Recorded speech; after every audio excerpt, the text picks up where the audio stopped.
বিতর্কের এপি সেন্টারে epic number নিয়ে ভুল বার্তা রুখতে এবার আসরে নির্বাচন কমিশন। সূত্রের খবর, ভোটারদের কাছে ভুয়ো বার্তা যাতে না যায় কমিশনের তরফে কড়া নির্দেশ দেওয়া হয়েছে নির্বাচনী আধিকারিকদের। দুটো এপিক কার্ড থাকে দুজনের নামে একটা কার্ডে, তাহলে কি হবে? তাহলে আপনাকে ছাঁটাই করে দিতে 1 সেকেন্ড লাগবে, আর এটা করছে খোদ ইলেকশন কমিশনের ব্লেসিং। মমতা বন্দ্যোপাধ্যায়ের এই মন্তব্যের পরে কয়েকদিন ধরেই ভোটারদের মনে ঘুরছে ওই একটি শব্দ, ভোটার কার্ডের এপিক নম্বর। যা নিয়ে শুরু হয়েছে তুমুল বিতর্ক। যুক্তির অস্ত্রের শান দিয়ে ময়দানে বিজেপিও।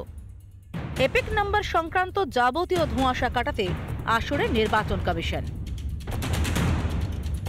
সূত্রের খবর, ভুল বার্তা রুখতে নির্দেশ দিয়েছে কমিশন। এই নিয়ে রাজ্যের মুখ্য নির্বাচনী আধিকারিকের দপ্তর এবং জেলা নির্বাচনী আধিকারিকদের নির্দেশ দিয়েছে নির্বাচন কমিশন। কমিশনের তরফে সাফ জানানো হয়েছে, একই এপিক নম্বর নানা রাজ্যের নিরিখে এক হতে পারে, যদিও ভোটার হিসেবে নিজের রাজ্য ছেড়ে কেউ অন্য রাজ্যে ভোট দিতে পারেন না। সমস্ত রাজ্যের ক্ষেত্রে বৈধ ভোটার নির্দিষ্ট করতে হবে মুখ্য নির্বাচনী আধিকারিককে। পাশাপাশি অবৈধ ভুতুড়ে ভোটার নিয়ে রাজনৈতিক দলগুলোর অভিযোগ খতিয়ে দেখারও নির্দেশ দেওয়া হয়েছে। কমিশনের ব্যাখ্যাতেই মমতার মিথ্যার পর্দাফাঁস, কিন্তু সেই নিয়ে রা না কেটে উল্টে কমিশনের স্বচ্ছতা নিয়ে প্রশ্ন প্রদেশ কংগ্রেসের।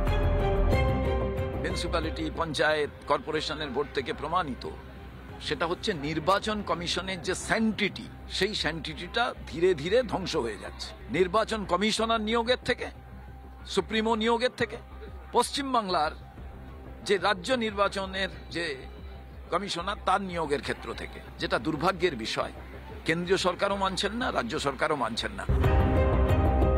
ভোট দিতে যাওয়ার আগে ভোটার কার্ডের এই 10 সংখ্যার নম্বরে কেউ কোনো দিন গুরুত্ব দিয়েছেন কিনা তা নিয়ে সন্দেহ আছে, কিন্তু 26-এর ভোটের আগে এই 10 সংখ্যার নম্বরই 10 দিক ভাবাচ্ছে ভোটারদের। রিপাবলিক বাংলা। নানা ধরনের কন্টেন্ট দেখার জন্য লাইক করুন, শেয়ার করুন আমাদের ফেসবুক পেজ, সাবস্ক্রাইব করুন আমাদের ইউটিউব চ্যানেল। পাশাপাশি অন্যান্য ব্রেকিং নিউজের জন্য অবশ্যই চোখ রাখুন রিপাবলিক বাংলায়।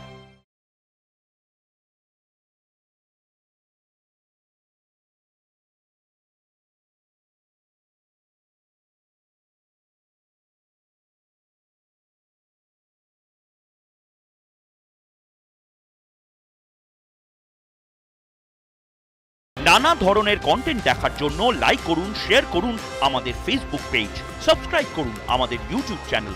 পাশাপাশি অন্যান্য ব্রেকিং নিউজের জন্য অবশ্যই চোখ রাখুন রিপাবলিক বাংলায়।